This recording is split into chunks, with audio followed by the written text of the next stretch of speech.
Game খেললেই যাওয়া যাবে Dubai. এবার গেমারদের এমনই সুখবর দিল দুবাই কর্তৃপক্ষ।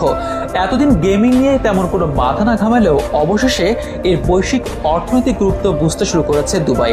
আর এ কারণেই স্পেশাল ভিসা আবেদন চালু করেছে দেশটি। গেমিং যে এখন আর শুধুমাত্র বিনোদনের মধ্যে সীমাবদ্ধ নেই, এর যে আছে বিশাল এক বৈশ্বিক মার্কেট, তারই জানান দিচ্ছে দুবাইয়ের স্পেশাল এই গেমিং ভিসা। শুধুমাত্র গেমার নয়, সুযোগ থাকছে কন্টেন্ট ক্রিয়েটরদেরও। ইতিমধ্যেই নেট দুনিয়ায় আলোড়ন ফেলে দিয়েছে এই খবর। উন্মাদনা কাজ করছে দেশি গেমার ও কন্টেন্ট ক্রিয়েটরদের মধ্যেও। অনেকের মনে প্রশ্ন, কিভাবে করা যাবে এই ভিসার আবেদন, কারা কারা পাবেন স্পেশাল এই ভিসা, কি কি সুযোগ সুবিধা থাকছে এতে, এসবের বিস্তারিত নিয়ে থাকছে এখনকার বিশেষ আয়োজন। গেমিং শুধু যে আউটডোর কিংবা ইনডোর হতে পারে এই কথা এখন মিথ্যা, কেননা আউটডোর কিংবা ইনডোর গেমের বাইরেও ভার্চুয়াল গেমের যে বিশাল মার্কেট তৈরি হয়েছে তা রীতিমতো বিস্ময়কর। বিশ্বব্যাপী দিন দিন বড় হচ্ছে গেমিং খাত, বাড়ছে বিশ্বব্যাপী অনলাইন গেমের বাজার। শুধু বিনোদন বা সময় কাটানো নয়, দেশের অর্থনীতিতেও গুরুত্বপূর্ণ ভূমিকা পালন করছে এই গেমিং। শুরুর দিকে অনলাইন গেমিংকে শুধুমাত্র বিনোদনের বিষয়বস্তু মনে করা হলেও এখন এখান থেকেই আসছে আয় উপার্জন। ঘরে বসে শুধুমাত্র গেম খেলে লাখ লাখ টাকা আয় করছেন দেশের গেমাররা। হাতে স্ট্রং একটি কমিউনিটি।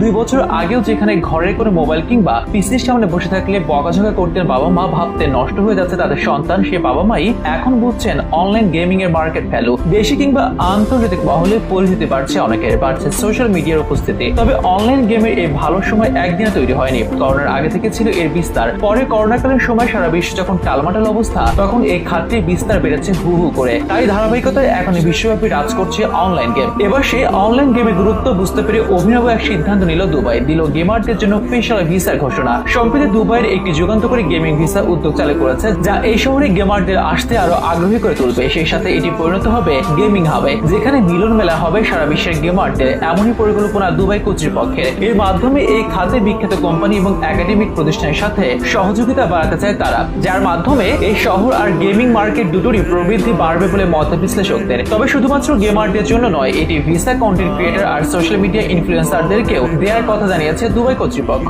ভিসার আবেদন করতে আবেদনকারীকে দুবাইয়ের অফিসিয়াল ওয়েবসাইটে প্রবেশ করতে হবে, যেখানে প্রয়োজনীয় সব তথ্য দিয়ে আবেদন জমা দিতে হবে। আবেদনের পাসপোর্ট কপি এবং পেশাদার সিভির মতো নথি জমা দিতে হবে। অনলাইনে আবেদন সম্পন্ন হলে আবেদনকারীরা তাদের আবেদনের এক কপি নিজেদের ইমেইলে পেয়ে যাবেন। এক্ষেত্রে একজন গেমার কিংবা কন্টেন্ট ক্রিয়েটরকে কমপক্ষে 25 বছর বয়সী হতে হবে। জানা যাচ্ছে দুবাই এর মহামান্য শেখ হামাদ বিন মোহাম্মদ বিন রাশিদ আল মাকতুম, দুবাইয়ের ক্রাউন প্রিন্স এবং দুবাইয়ের নির্বাহী পরিষদের চেয়ারম্যান এই ভিসা চালুর ব্যাপারে বিশেষ নির্দেশনা দিয়েছেন। তাদের লক্ষ্য 2033 সালের মধ্যে দুবাই শহরকে সারা বিশ্বের গেমিং আর কন্টেন্ট ক্রিয়েটরদের মূল কেন্দ্রবিন্দুতে নিয়ে আনা। এই লক্ষ্যে বিশাল অঙ্কের বিনিয়োগ করতেও প্রস্তুত আছে দুবাই। জানা যাচ্ছে এমনটাই, বিশ্বের চাহিদার সাথে তাল মিলিয়ে চলতে